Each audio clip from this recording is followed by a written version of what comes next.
सन्माननीय श्री भूषण खन्ना साहेब यांनी जे आपलं प्रबोधन दिलं आणि आम्हाला एक प्रोत्साहन दिलेलं आहे, आमच्यामध्ये कॉन्फिडन्स आलेला आहे. पायाचे 5 तुकडे पडले होते, कित्येक दिवस अंतराला खेळून होते, पण त्यात ते उठून पुन्हा उभे राहिले.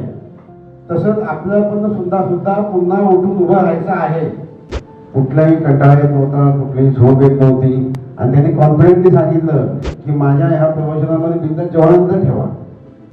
आणि तुम्ही सर्वांनी सुंदरतेने त्यांचं हे प्रबोधन ऐकून घेतलं आणि याचा उपयोग आपल्याला पुढील आयुष्यात खूपच होणार आहे.